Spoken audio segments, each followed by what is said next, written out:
What's up, bitches? I have to be quiet because my wife is sleeping and it's 12 o'clock now here. So I did it. I managed to finish my daily grind. Altogether around 3,000 hands, and I did my 125 VPPs. So I brought this up here. This was before the huge downswing. So anyway, it started exactly like it started. The second session started exactly like the first one. Things went bad, very, very bad. And then at some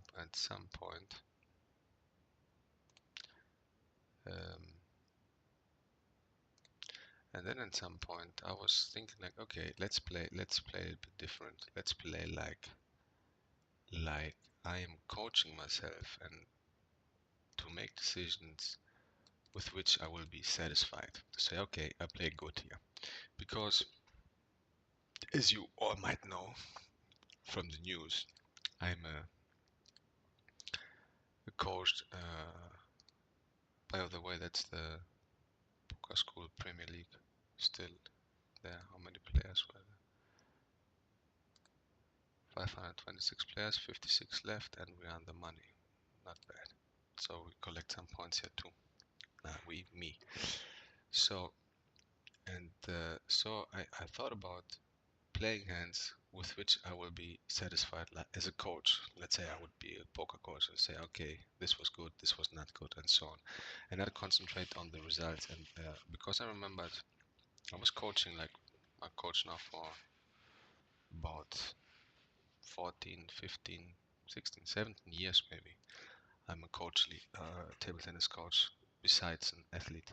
So, and there's always when, especially with young children, when they start learn basic techniques and start playing table tennis and start going to tournaments or championships and so on. So I had those girls, right, and they were very bad, and I went there and we did some good coaching, and they became better and better and better. But then I went to championships or tournaments, and they lost, and they were crying like, I lose, and I was always telling them, look, it doesn't matter if you lose or not. What matters is if you gave your best, right? If you practice hard every day, we were practicing like every day 3 hours. If you practice every day hard and do good practice and go to the games and play what you practiced, then you have to be satisfied. It doesn't matter if you lose or win. Sometimes they won and they played bad and they were happy. And I said, I'm not happy because you didn't play good. You played very bad and you didn't deserve to win. So you won, but it was not a win. It was a loss because you didn't play what you were supposed to play, what you can play. So it doesn't matter. And you have to progress more and more and more. And when you play in the championships, you have to play the best you can. If you are not good at that time, it doesn't matter. Just play if you are like 50%, but at that moment for any reason, psychological or whatever, and you play the 50%, the full 50%, then it's a win. You should be satisfied. And this was going on for years and years and years, and then finally they made big wins and became second in Greece and so on. So I always told them, like, if you practice hard and if you play what you can always, the results will come. It's inevitable. There's no way you will not make the results. So, and now I'm seeing like I'm doing the same thing as they did. I'm pretty new to cash games, and okay, I have this huge downswing to 100,000, and the other 250,000 were not good. And I'm like them. I'm like crying, like not exactly like them crying, but I'm complaining. I'm cursed and this and that. And I learned, like so many years in table tennis, that the ones who go to the top are always the ones who were the ones who always um, got up, right? Let me see what happens here. Okay, the queen. The queen, there it is. I told you that queen.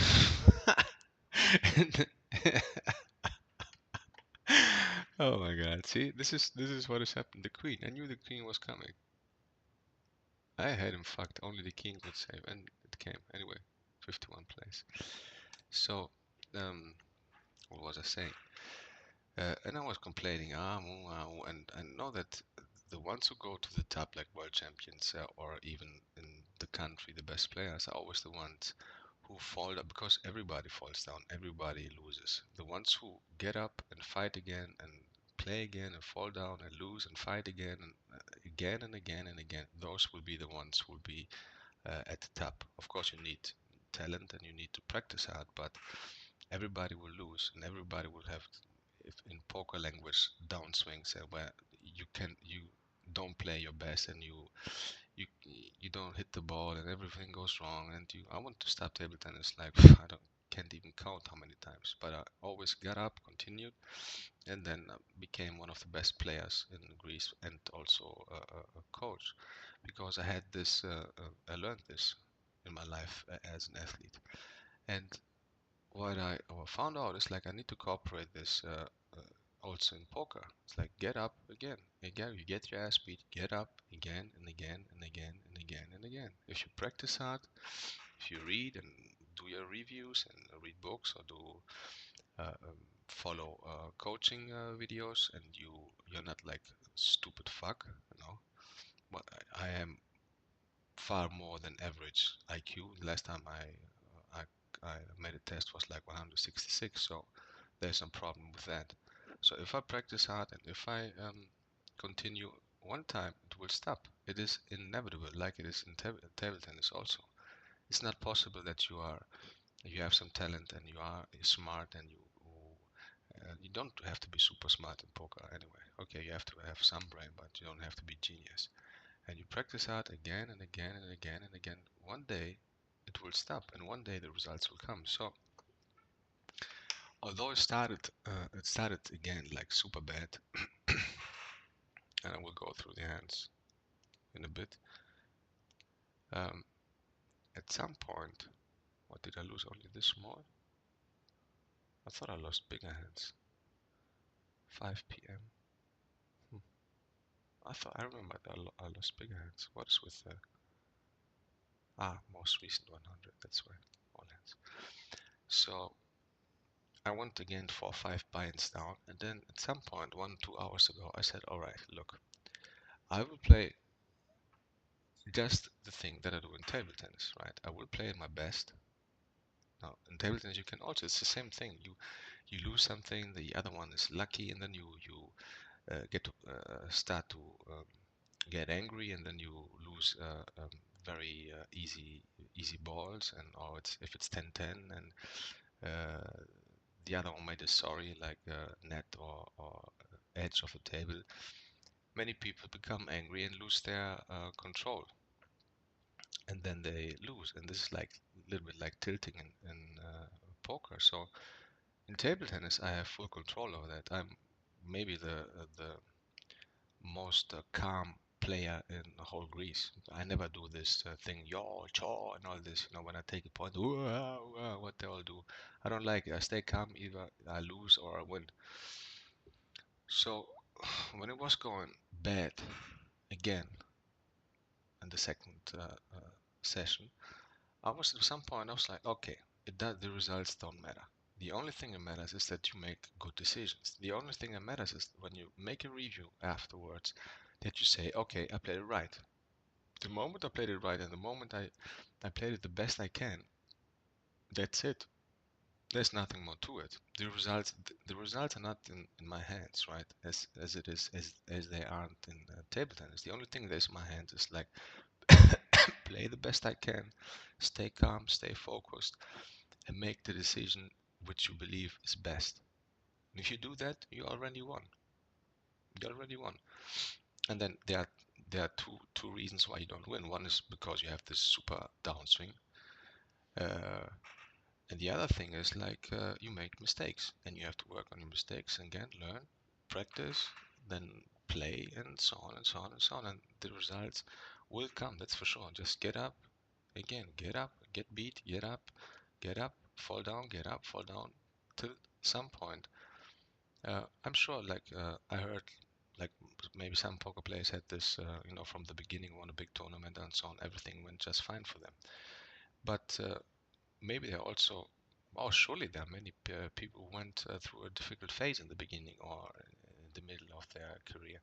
And the ones who are on the top are the toughest guys, who always got up. Everybody gets downswings. Everybody plays bad in table tennis or any other sport. There's no one who got on the top like it was handed to him. They were fighting for it, and that's, I think, in the States. I heard that when you get a job offer, they ask you also if you have or if you have some results in any kind of sport. They will prefer you because they know that to make some good results, you have to really fight and go through difficult phases again and again and again till you get to the top. The ones who, maybe there are many talent players also in table tennis, and then they lose 2 3 matches and they start crying, stop. There's a big talent which is lost, and I think it's very similar, just that the downswing as a luck factor is not in table tennis like this, like it is in poker. But you have phases. You can. It's like a downswing. You don't play your best. Of course, you cannot never lose again fishes, but you have phases when you don't play your best and you're not satisfied, and you practice, and then you go to the games and suddenly you cannot bring one ball on the table, right? It's all the psychology and many things which matter. So then I did this, and in the end it turned around. I just saying, I don't give a fuck if I lose or win. I make the right decision. I don't want to look at the review later and say, oh fuck, man, what did I do again? Nah, that's stupid. I shouldn't call that, or I shouldn't raise that. I want to look at my review and say, okay, this was a good decision. Okay, I didn't win. I got a set. He got a full house. I got a full house. He got a bigger full house. Okay, what can you do? Because for example, my brother, he was telling me, oh, if it's not going bad, don't play the aces, don't play the kings. Because maybe you lose 3 4 in a row and say, oh, don't play, it's rigged. But if you think like this, then stop, right? Don't continue. If you don't play your aces, then go home and do something else. It's like in table tennis. You have to play aggressively. If you start playing like a pussy, then you better stop. It's not for you. You have to fight and play your best and play aggressive, and that's it. I don't care too much about the results. Of course, it's very difficult, but that's the only way, because bad times will come for everybody. Well, for everybody. So I did this, and then I turned the 5 buy-ins around in the second session, and as you can see now, I'm a little bit up. Uh, so let's see the hands for now. I didn't tag any. I'm just going through some big hands, maybe 7 7, and we will see. Let's do it another way.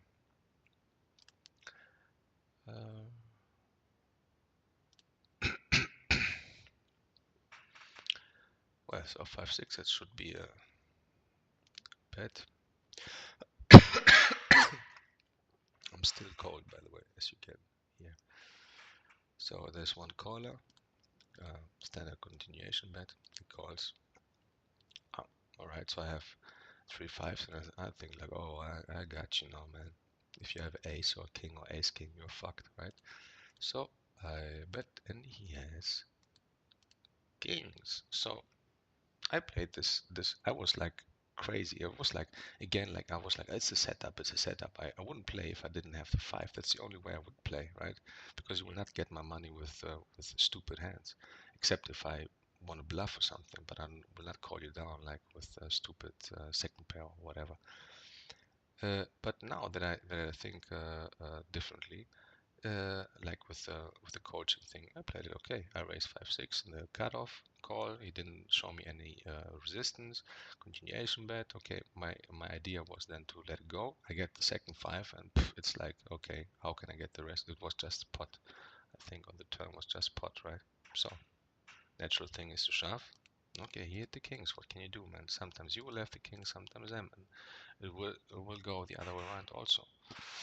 But it's just that those hands were happening, like as I said, 211,000 hands now, the downswing, and they're happening much more than the other ones. But it doesn't really matter, as long the only thing that matters is that I still have money and I can play, and it should, except if I run out of money. But if I play right like this was totally fine, right? It will change. If it's just math, it will change. It will change the other way around, and you will get the same kings, and the other one will have in a different position. So the only thing that matters is not to make bad decisions. So my aces, I guess I got correct here. Okay, continuation bet. He raises me.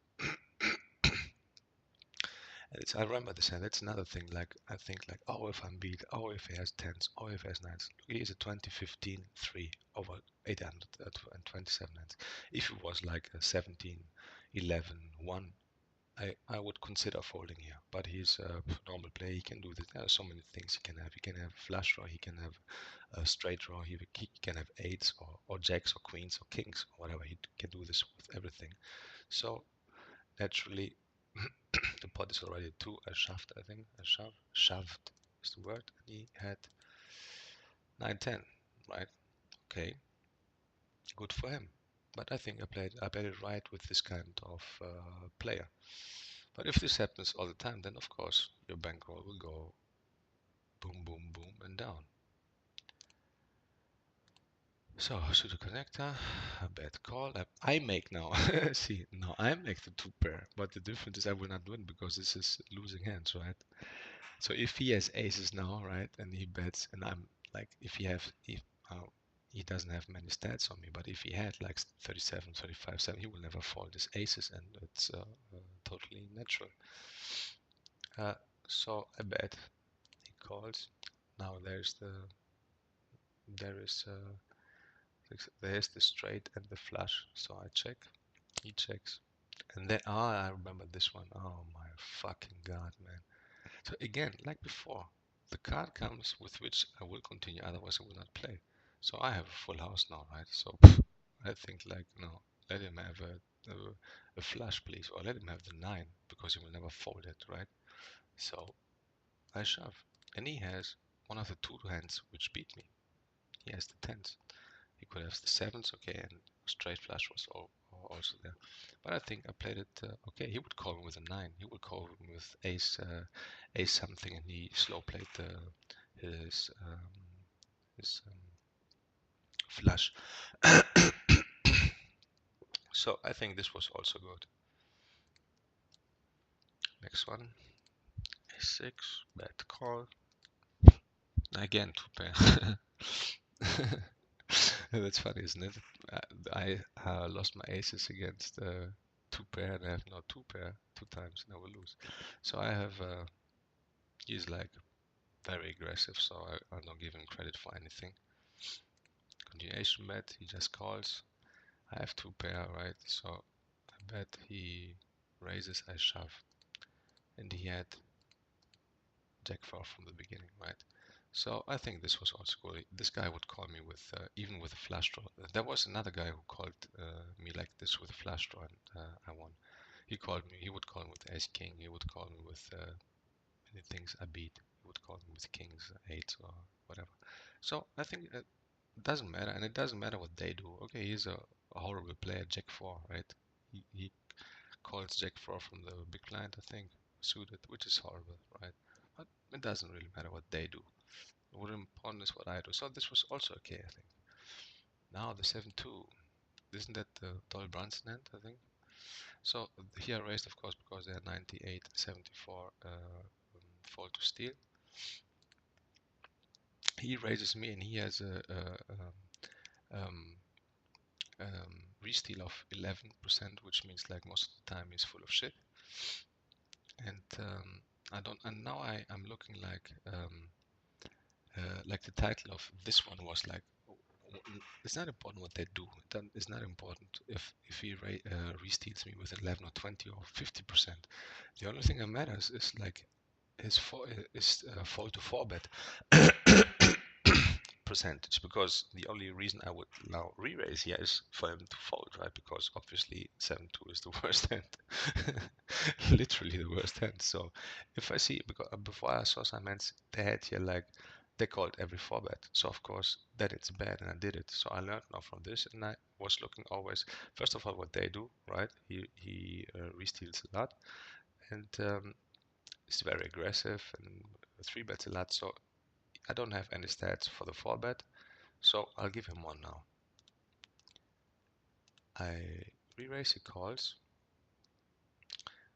and I think he a shove, right? No, I bet.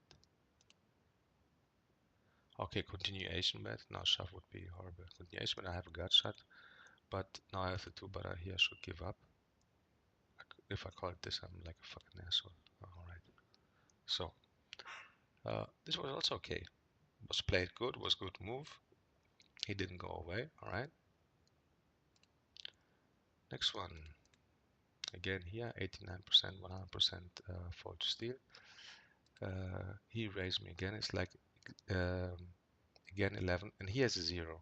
Like, even if it's just one. One time somebody 4-bet him and he didn't fold. So here I think I made a mistake. Yeah, this I shouldn't do.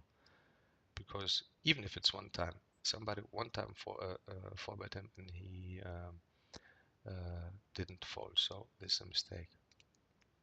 He just calls. Continuation bet. And shows I have to go. Ace king. Okay, very tight, but only 26 hands. This is something I do. I should. Oh, this is because he had not much left. I said, okay, I will just go with it. Before, I think on the in the beginning, I thought like he has so little left. I will go for stacks if he wants to go with it. So I did, and he was a fucking moron because he did this with Queen 9 suited. But he gets lucky. The thing is, if I played right, I played right. It doesn't matter if he has Queen 9, right? So he was like, it's not a bad beat, 60-40, but okay. Okay, I raised him because he has okay, he raises from under the gun, but he has a 4 to 3-bet 100%, so I raise him. He calls, I will do, of course, my continuation bet. He calls, and here I'm gone. Oh, now I have I decided to play my draws pretty aggressively because there I have 2 ways to win, right? They can fold here. It's a scary board. I can have many things. Sets and straight. So I can win by aggression or to hit my straight. So I usually play it aggressively. I bet he calls, and for me it's finished. Of course, the hand check, and he had checks. All right. So if I had here aces, I will get out of the stack. The other good thing is that if somebody has stats on me, that I'm very, very aggressive. What, 34, 32? 32? Are you serious? Aggression factor 32, I didn't know this exists. So I'm very, very aggressive. Nobody will. That's the good thing, because the more they have on me, they will never fold, right? And the good thing is also many people who have stats on me, they will play back at me because they see this like I'm like 3-betting 20, re-stealing 35 like crazy. But I only do it when I see that they fold too much. So many times they play back at me, they raise me, and then I see at their stats, and then I 4-bet, and many times they fold it. So I think that's also a good move. They see my stat, they raise, and they think I will fold. I raise them, and if they are a little bit like a thinking player, they have to fold, because like here 4-bet, I did 0, right? 0 15. So if I do 4-bet, then they see I have a re-steal of 35. So if he raises and I re-steal, he thinks like, oh, okay, he's a re-steal monkey. So he 3-bets me. No, he 4-bets me. No, that's not good. If I raise, right, I'm stealing like 71%. He can. I have a fold to steal to re-steal 100%. Right, so they can raise, and then if I see their stats and it's I see what I want, I 4-bet. So if I have a 0 here, they have to fold, no matter what I have. If they are thinking players, of course. So he he's pretty tight, but he has a fold to 3-bet of 100%, so that's why I'm doing this. I hit top pair, bet, he raises, but it's just a min raise, so I think I will call this, and if he puts more pressure on me, I have to fold. Yeah. Okay, again 100% fold steal. That's why I raise. This bad. I should. He has only. I didn't see that. He has only 147 left. So if I go with it, I should shove it. Of course, I have to call anyway. So he had what? King queen. This was not good. This was not good because he didn't have this. His stack was too small to be profitable to do that. If he calls, then I shouldn't even continue with the hand or shove if I believe he doesn't have anything. So it's not a raise. He re-raised me, but very little, very small. Okay, why did I do this? Okay, I have a gut shot plus two. That's also how I play the flop. Like if he has ace king, he can't continue with the hand, right? If you have ace and this, good for him. He shoves, I fold. Okay, that's I think enough with those hands. Too little now. Okay, let's take one more. So I raise limpers. They call both a continuation, but with open-ended. And he calls, and maybe I do it again. No, I have to call this, of course, and then I'm gone. So let's see. So this was the bad hands. Let me see if there are. I think it's two. Ah, there were my aces again. What is this? Why did I attack this hand? Aces, and then this board. Bet. Call. Ah, alright, he has two kings. So this, I think this was pretty standard. Check, check, and he calls 40. Okay, I have to call 40, and he had the king, so I had the right read. This was good. Pre-flop, we don't have anything here, so let's see the winning. Oh, and do this.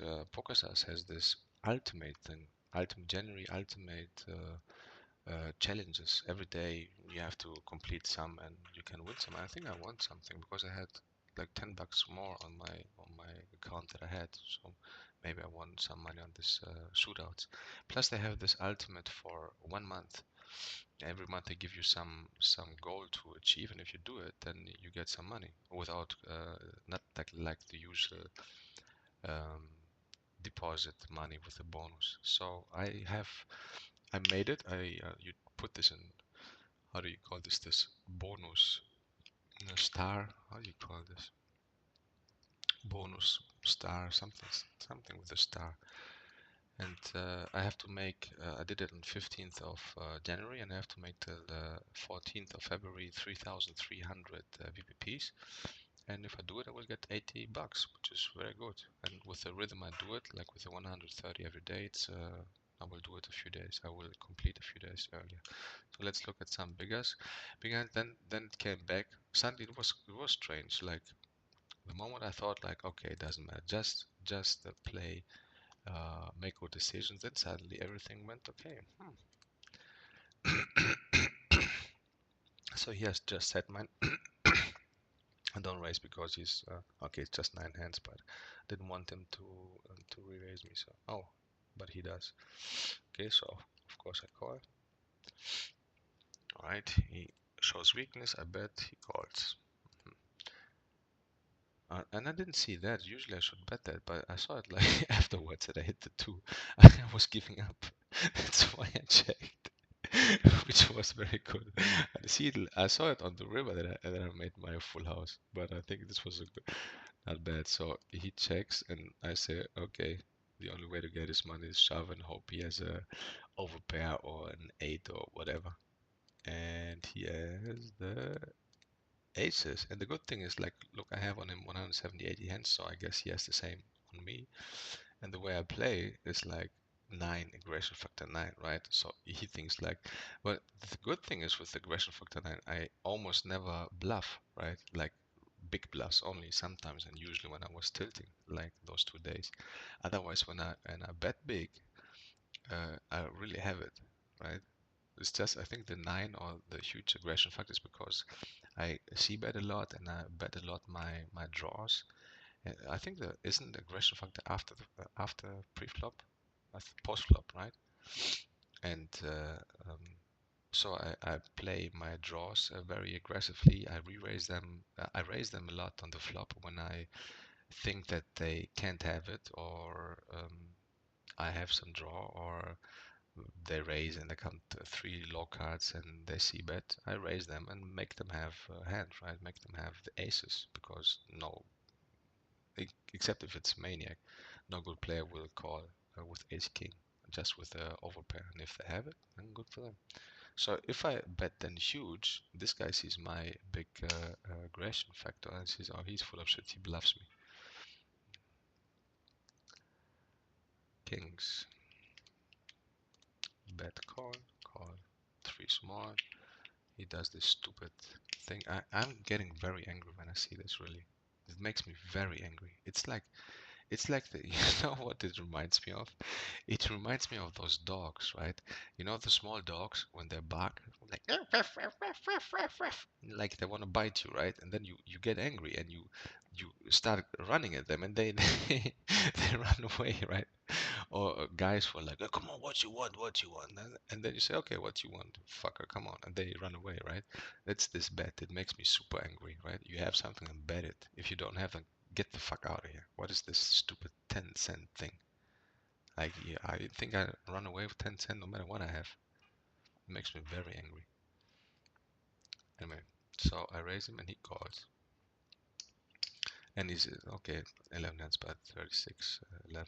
So for me now, it's like I'm going for stacks, if except if it's something very income. So I'll go for 3/4 this, and oh, he shoves now. So of course he can have straight is here, 9 jack is here, right? But I didn't have the feeling that he has anything. So he had the 9. Oh my goodness! Look at this with what he did at the 9/7. Actually, there he made a straight draw. Oh my god! So the aces. Oh, this was a good one. So big raise, one caller, and I hit. And this was also. And I said, okay. I hate when I hit the ace when I have aces, because it's almost sure that you never get paid, right? Because they can't have anything except if they have a set themselves. So I just check back and hope something will come. No, there are some draws here, and of course I will never go anywhere. I bet he calls, well, and then I hope he has the king or whatever. So I go for this, and he actually had a good hand. He had so okay, he was a pretty nitty guy and hit his head, but was unlucky. So then it came back, because I thought, like, I run into aces, I do this, I lose my set over set, and then suddenly it came back. So in the end, it really balances out. So standard raise here, hit my top pair, he calls top 2, and of course now it's all about the money. What does he have? Just an ace or what? So then this happened like 15 minutes, and I want all the 5 pints back. Standard raise, of course, again, small pot, yeah, small cards, and here again it's just call in. If he has a set, then good for him, right? He did this with Ruiz. Oh my god! And of course they will get immediately the crazy tag. Again aces, standard raise. He calls continuation bet, same story. And here's again, if he raises me here, I don't go away. The only way I go, it's like 3 to a straight or 3 to a flush, and or he's like 17 below and 11 or below and 1 or something. Then I will fold. Otherwise, I will never fold, because I thought, like, oh, maybe they have sets and maybe they have this. If you think like this, then you will never play your aces, because there's always a possibility that somebody has the nuts, or somebody has 4s or 6s or whatever. So then you can never make money with your aces, because there's always a possibility that somebody has set. If they have the set, then good for them. Oh, he raised me for all his money. All right, what does he have? Ace 5. He did. This was the guy who did this. He actually had also a straight draw here, right? 1-5. He hit the 3, and uh, but it's still 9 and whatever 15. It's still 30%. But I guess he doesn't know that. And got that too. King queen, standard bet. Call 2 pair. Again, this thing like 10. He's pretty. So here I'm on the flop. Black Rain was, which I found very logical. You have to. He said that some coach told him like on the flop you have to make a decision what you want to do with the hand, not just call or not just bet or do anything. Like on the flop, like thinking where do you want the hand to go, right? You bet one and go, or you call one and go, or you raise. What you want to do. So right here at the flop, I was thinking like I would go for stacks. If he has the 10 10 uh, 10 queen jack or ace king or ace king, good for him, right? But there are many other hands he could have called this with a gut shot on. There are many stupid people here. So I thought right there I will go for stacks and that's it. So he raised me, he does this stupid min raise, I shove, I think, okay. And actually he was in front because he had the. So I made a suck out, right? First time. He had this, I had how many outs? Just my 2 and 2 for the full house, which are 16%, and then runner, which is I don't know how much. So that's the first bad beat I give somebody. It was about time. And the other thing is like I don't know with whom I talk. I say, okay, I don't have many bad beats. I give them bad beats. It's logical because if you play like a thinking player, usually you are not in a position to give a bad beat because if you're not a favorite, you just let it go. There are just very few possibilities where you really have something good and the other has something better, and then you suck out. Usually, just let it go. You don't have the hands to make to give them a bad beat, so it's quite normal. Again, aces. So standard raise, calls 3 ace again. I say fuck, not good. So he is like, oh my god, he's like a super. He's so nitty. I think when he farts, his ass hurts, man. Look at this. But he's very aggressive. So this means he has good hands, and then he waits for the nuts, and then just boom, boom, boom, boom. So I checked, of course. I just called, and all right. So I have my full house now. Check. So now I have to build the pot, right? Now I checked again. Tricky, tricky. But now I have to build it. All right. So 140. He calls, and now the pot is big enough. Oh, this is no, this is the other way around. Like now he will call with anything if he has a pair, right? Or with an ace, any ace. And he happens to have ace king. Okay, another 2-3 and we're finished. So not raise here again. Oh, he re-raises me. How much he has left? I think I will shove here or just min re-raise. Min re-raise, he calls, and okay, here again we go for stacks. And he decides to save his 160 in the end. Again kings. Oh, this went pretty good in the end. Okay. Yeah, of course. Oh, this was the one. This is fucked up, right? What do you do here? So I thought like, oh no, he has pot left. So if I check and he bets, I have to call, I have to fold, right? That's what I think. So I thought like, does he have the ace? The ace is the only thing that can call me, right? So I thought, okay, I just shove, and if he has the ace, which is very possible because he called my raise, so maybe this was a bad shove. Nah, maybe this was bad because okay, he could call also with queens or tens or whatever. But yeah, I think this is bad. I shoved here, I think. No, check, check. Oh, all right, I check, check. All right, so then I saw weakness and I thought like, oh, check, check again. I didn't shove here. Ah, he had the tens. I didn't shove. There was a similar hand where I did. So I played it okay then. Oh, okay, it was good. There was a similar hand where I had it, but I think he had less left, and I thought, okay, I will not fall to $2 or whatever. So usually I will not call with this because there are 1, 2, 3 a lot of money. Say if I hit my flush, I will get a lot of money. So, and I have pretty huge draw, flush draw and the gut shot. So I think here again on the flop, I'm thinking what I'm going to do is say I will not fold to anything. I will just go with it, and I hope he has something he wants to call with, right? Because I have 9 outs and the gutter 3, 12, so I'm 50-50. If he has something good, right? Plus the ace also, so I'm above 50 because I have 9 for the flush, another 3 for the straight is 12 plus 3 aces is 15, so I have 60%. So I'm a favorite to most of this hand. I'm oh, all right. I'm in. Here I thought, okay, I cannot. I have to go with it. And he folded. All right. So that's how I win also many pots. I play very aggressively my draws. Okay. Call because he's like plays too many hands. And here same.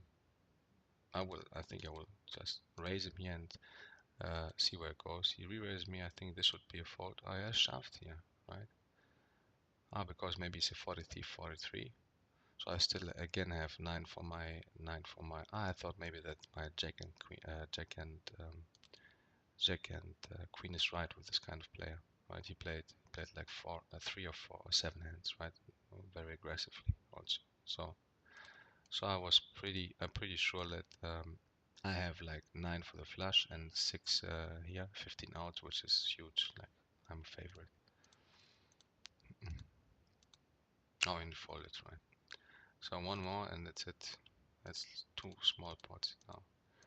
Okay, top pair, bet call, just very standard. Oh, he min raised me. So here I think here I thought like, okay, I call this, and if he gives me any pressure on the or something big on the river, I will stop. But of course, I cannot bet here. He can, except if he has jack something. He had the tens, right? So that's it. Okay, so I'm feeling better now. Not because I won those hands in the end, because I for the psychology I changed. Like, okay, it doesn't matter, man. Take it like table tennis. Just do what is right.